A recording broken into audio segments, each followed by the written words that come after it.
En el corazón de Guanajuato, entre sus calles estrechas y empedradas, se guarda una de las leyendas más escalofriantes relacionadas con la figura de La Llorona.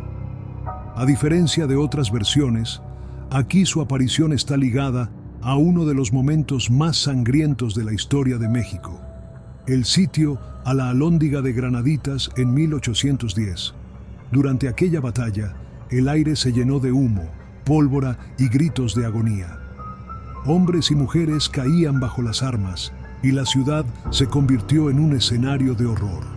Fue en medio de este caos cuando, según cuentan los sobrevivientes, una mujer vestida de blanco se dejó ver entre las sombras, caminando entre los cuerpos, con el rostro cubierto y el llanto desgarrando la atmósfera.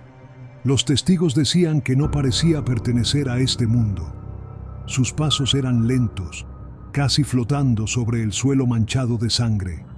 Nadie podía acercarse a ella, pues al hacerlo se desvanecía en la bruma. Lo único que quedaba era su lamento, un grito prolongado, lleno de dolor, que helaba la sangre de los soldados y pobladores. En las noches posteriores al ataque, muchos aseguraban escucharla vagando entre los escombros de la Alhóndiga. No eran simples rumores. Hombres curtidos en la guerra confesaban haber despertado empapados en sudor tras escuchar ese grito, como si miles de almas lloraran al mismo tiempo. Algunos decían que aquella mujer lloraba por los inocentes que habían perdido la vida sin tener culpa alguna. Otros creían que era un espíritu antiguo, atraído por la masacre, que regresaba para reclamar a los muertos atrapados en aquel lugar. El llanto no se limitaba a la Alhóndiga. En varias calles cercanas, vecinos aseguraban ver una silueta blanca deslizándose junto a las paredes, desapareciendo al llegar a las esquinas. Los animales reaccionaban con furia o terror, ladrando al vacío, como si pudieran ver lo que los humanos no alcanzaban a comprender. Con el paso del tiempo, la historia se convirtió en una advertencia. Se decía que aquel que escuchara a La Llorona demasiado cerca podría quedar marcado por la tragedia, cargando con pesadillas o incluso con una muerte inesperada. No eran pocos los que afirmaban haber enfermado después de sentir el lamento. Los ancianos de Guanajuato comenzaron a contar a sus hijos que La Llorona de la Alhóndiga no era la misma que buscaba a sus hijos en otras regiones del país. Esta, decían, lloraba por todos los que fueron arrancados de la vida en un instante de guerra, atrapados en un purgatorio del que no podían escapar. En cada aniversario del sitio, la tensión en el aire crece. Los habitantes aseguran que, llegada la noche, el viento trae consigo un eco doloroso. Muchos evitan pasar cerca de la Alhóndiga en esas fechas, pues sienten que la historia se repite y que las paredes aún guardan el lamento de la misteriosa mujer. Algunos cronistas locales llegaron a recoger testimonios de guardias nocturnos que juraban haberla visto. Contaban que, a lo lejos, la figura se detenía frente al portón principal. Se inclinaba como si rezara y luego levantaba la cabeza para soltar un grito tan intenso que parecía quebrar las ventanas.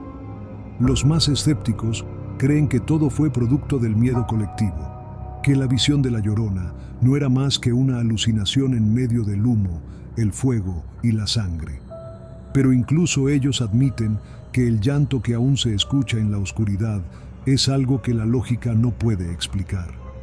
Los creyentes, en cambio, sostienen que su aparición fue una advertencia, que ella, al llorar por los muertos, señalaba la necesidad de recordar el precio de la libertad y el dolor de los inocentes. Su lamento se transformó en un recordatorio eterno de que la violencia siempre deja cicatrices en el alma del pueblo. Hoy quienes visitan la Alhóndiga pueden escuchar a los guías narrar la historia, bajando la voz en el punto exacto donde dicen que se escuchó el primer lamento. Los turistas sienten un escalofrío recorrerles la espalda, y no son pocos los que aseguran haber captado en fotografías sombras extrañas o luces inexplicables. Los vecinos, por su parte, mantienen la tradición de encender velas en esas noches de aniversario. Dicen que así las almas encuentran paz y que la Llorona puede descansar, aunque sea por un instante, antes de regresar al mundo de los vivos para seguir llorando. La leyenda sigue viva, transmitida de generación en generación. Cada quien le da su propia interpretación, pero todos coinciden en algo. La presencia de la Llorona en Guanajuato no puede negarse. Su grito sigue recorriendo las calles, entre el silencio de la madrugada y los ecos de la historia. Así, en cada 28 de septiembre, fecha del asalto a la Alhóndiga, muchos guanajuatenses prefieren no salir de noche, porque saben que, en cualquier esquina, pueden escuchar ese grito eterno que recuerda la tragedia, un lamento que atraviesa los siglos, el llanto de la Llorona de Guanajuato.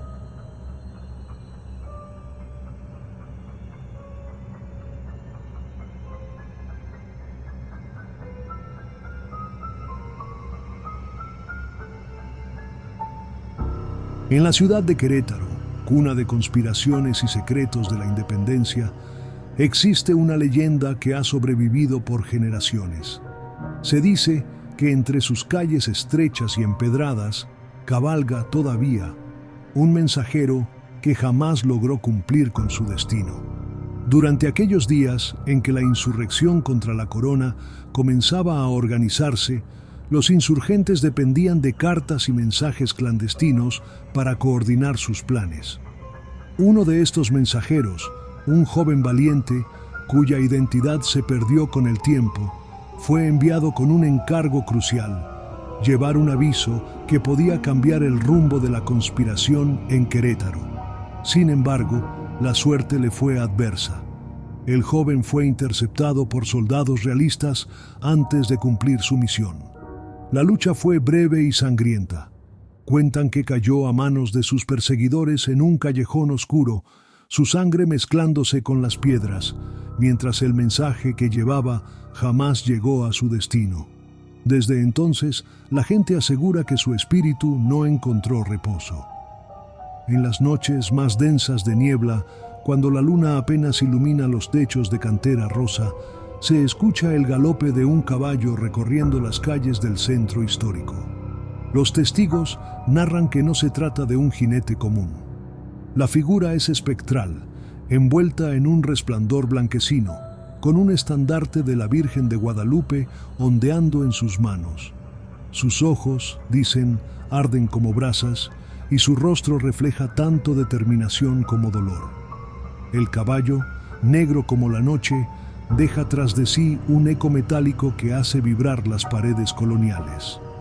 No se detiene ante nadie, no responde a los rezos ni a las súplicas, solo avanza con furia como si todavía buscara entregar aquel mensaje que le fue arrebatado. Algunos cronistas locales aseguran que la aparición suele verse en las calles cercanas al Templo de Santa Clara y al Jardín Cenea, donde los insurgentes solían reunirse en secreto. La ruta espectral coincide con los caminos que habría tomado el mensajero aquella fatídica noche. Los más valientes que han intentado seguirlo cuentan que, al acercarse demasiado, el aire se vuelve helado y una fuerza invisible los empuja hacia atrás. Nadie ha podido tocar al jinete, y quienes lo intentaron terminaron enfermos o con pesadillas en las que reviven su último grito. Se dice que el estandarte que porta no es un simple símbolo. Representa la causa de la libertad que él defendía con su vida, y es también el recordatorio de una misión inconclusa que lo ata a este mundo. Cada ondear de la bandera parece un grito silencioso contra la opresión. Los ancianos de Querétaro aseguran que el jinete aparece con mayor frecuencia en las vísperas del 13 de septiembre, día en que la conspiración fue descubierta. En esas fechas, el eco de los cascos resuena con más fuerza, como si la ciudad entera recordara el precio de la traición y la sangre derramada. Algunos escépticos creen que todo es un mito nacido de la imaginación popular, un relato creado para mantener vivo el recuerdo de los insurgentes. Pero los que han visto al jinete de cerca, con sus propios ojos, juran que no se trata de invención, sino de un espíritu condenado.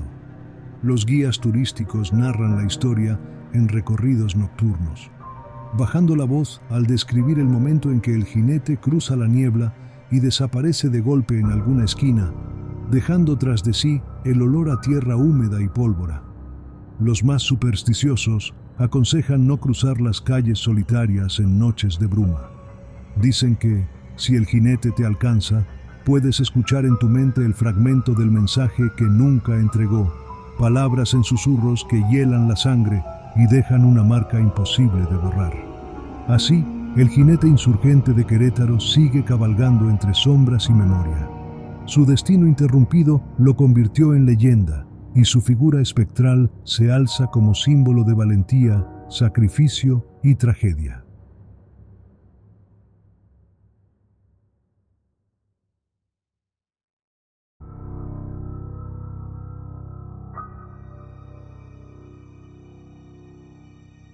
En la antigua ciudad de Valladolid, hoy conocida como Morelia, circula una de las leyendas más inquietantes surgidas durante la lucha por la independencia de México. En aquellos días de conspiración y secreto, los conventos y colegios servían como refugios para las reuniones clandestinas de los insurgentes. Fue en el colegio de San Nicolás, donde estudiaron grandes figuras como Miguel Hidalgo, que comenzó a hablarse de una aparición que helaba la sangre de quienes la presenciaban. La historia cuenta que un fraile, simpatizante de la causa independentista, fue descubierto por las autoridades virreinales. Su destino fue cruel. Decapitado como traidor, su cuerpo fue arrojado en la oscuridad de la noche y su cabeza expuesta como escarmiento. Sin embargo, la tragedia no terminó con su muerte. Poco tiempo después, los pasillos del colegio empezaron a ser testigos de un fenómeno imposible de ignorar. Estudiantes y religiosos aseguraban ver a una figura encapuchada y sin cabeza recorrer lentamente los corredores. El silencio se rompía con el sonido de pasos arrastrados, como si los pies de aquel ser todavía cargaran con el peso de la condena. Lo más aterrador era que bajo el brazo llevaba su propia cabeza. Algunos aseguraban que los ojos aún permanecían abiertos, fijos, y que los labios se movían como si intentaran pronunciar oraciones que nunca alcanzaban a completarse. Se decía que el fraile se detenía frente a las puertas donde los insurgentes solían reunirse. Allí, en un acto que parecía tanto advertencia como recordatorio, levantaba su cabeza y dejaba escapar un gemido que resonaba por los muros, obligando a más de uno a abandonar el lugar presa del miedo. Los insurgentes que no creían en fantasmas lo interpretaban como un símbolo de lo que ocurría con quienes eran descubiertos. Para ellos, el fraile era una representación viva de la represión de la corona y de los riesgos que implicaba conspirar contra el poder establecido. Sin embargo, los más supersticiosos estaban convencidos de que no se trataba de una metáfora, sino de un espíritu atrapado entre dos mundos, un alma condenada a vagar como penitencia por haber participado en la rebelión, o tal vez un mártir que no encontraba descanso hasta ver cumplida la independencia por la que entregó su vida. Con el paso de los años, la leyenda se fortaleció. Algunos afirmaban que el fantasma no solo se aparecía en el colegio de San Nicolás, sino también en las calles aledañas, especialmente en noches de luna llena. Su silueta negra, cargando la cabeza, se deslizaba junto a las fachadas coloniales, dejando tras de sí un aire helado que hacía estremecer a cualquiera. Muchos guardias nocturnos de la época juraban haberlo visto. Incluso corrían historias de hombres valientes que intentaron enfrentarlo, persiguiendo su figura con lámparas y rezos, solo para descubrir que el fraile se desvanecía frente a ellos, dejando un olor a cera quemada y a incienso impregnado en el aire. Los cronistas de Valladolid recogieron testimonios que parecían coincidir en un detalle perturbador. Los labios de la cabeza decapitada pronunciaban frases en latín, como plegarias incompletas.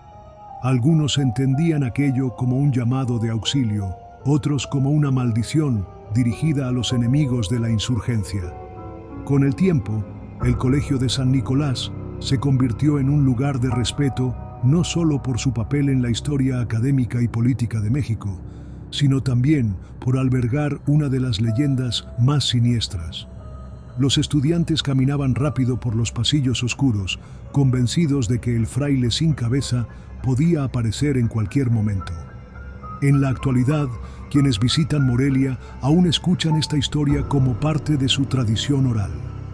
Los guías turísticos narran el mito con voz grave, señalando las paredes antiguas y las ventanas enrejadas del colegio como escenario del espectro decapitado. Los habitantes más viejos de la ciudad aseguran que todavía en las madrugadas, cuando todo está en silencio, puede escucharse el eco de pasos lentos y el arrastre de un hábito gastado contra el suelo. Y si se presta atención, incluso un murmullo lejano que parece rezar entre lamentos. Así, el fraile sin cabeza de Valladolid se mantiene vivo en la memoria colectiva, no como un simple fantasma, sino como un recordatorio de los sacrificios que acompañaron la lucha por la independencia y del precio que muchos pagaron por atreverse a soñar con la libertad. En Morelia, cada sombra que cruza los pasillos del Colegio de San Nicolás podría ser la de un estudiante o profesor, o quizás la de aquel fraile condenado, cargando eternamente su cabeza, como advertencia y como testimonio de un pasado que aún llora entre las paredes coloniales.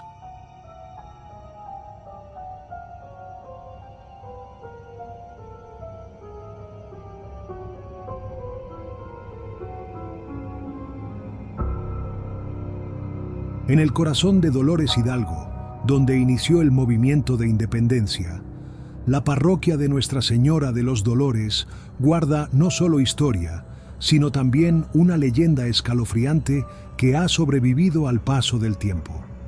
Se dice que, en la madrugada del 16 de septiembre de 1810, cuando el cura Miguel Hidalgo lanzó el famoso grito de independencia, el pueblo entero se agolpó frente a la iglesia.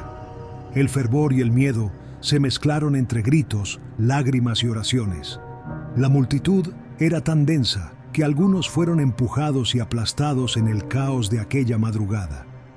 Entre las víctimas se encontraba una joven mujer, vestida con atuendos de la época, quien buscaba refugiarse dentro de la parroquia.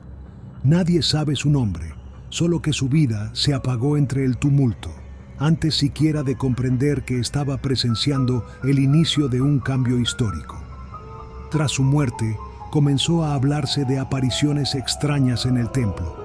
Varios feligreses aseguraron haber visto, durante las noches más silenciosas, la silueta de una mujer rezando en los pasillos de la iglesia, aun cuando las puertas estaban cerradas con llave. Los más aterrados narraban que la figura se arrodillaba frente al altar, vestida con ropas antiguas, moviendo los labios en oraciones inaudibles.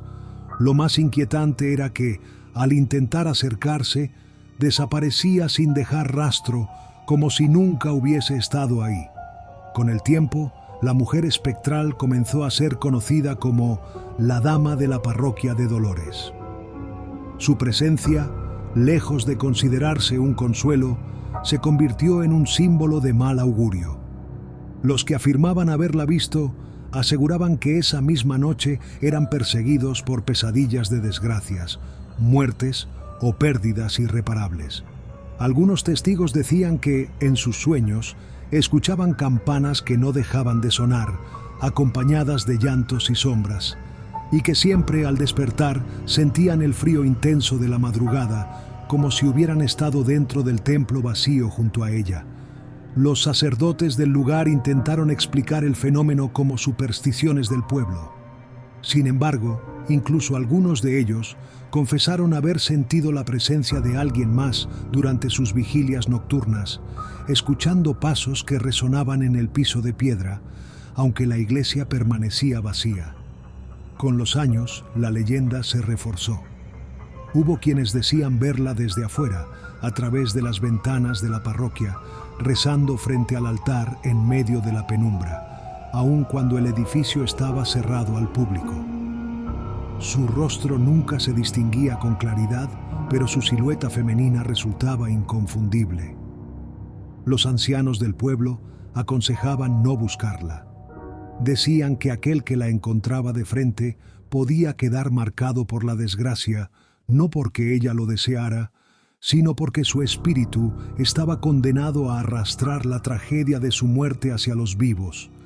Algunos creían que la dama buscaba terminar la oración que no pudo concluir la noche en que perdió la vida y que su alma no encontraría descanso hasta que alguien la acompañara en silencio sin miedo. Sin embargo, nadie ha logrado soportar su presencia lo suficiente para intentarlo. Hoy en día, los habitantes de Dolores aún hablan de ella. En las noches más tranquilas, cuando la parroquia se ilumina suavemente por la luz de la luna, muchos evitan mirar hacia sus ventanales, por temor a cruzar la mirada con la figura rezando en el interior. Los guías del pueblo narran su historia a los visitantes con voz grave, y aunque algunos lo toman como simple tradición oral, más de un turista asegura haber captado sombras en fotografías tomadas dentro del templo. La dama de la parroquia sigue siendo un misterio. Algunos la temen, otros la ven como parte inseparable del legado histórico del pueblo, pero todos coinciden en que si algún día estás en Dolores y ves a una mujer antigua rezando sola dentro de la iglesia, lo mejor es no observarla por mucho tiempo, porque su presencia, dicen, no es un milagro, sino un presagio.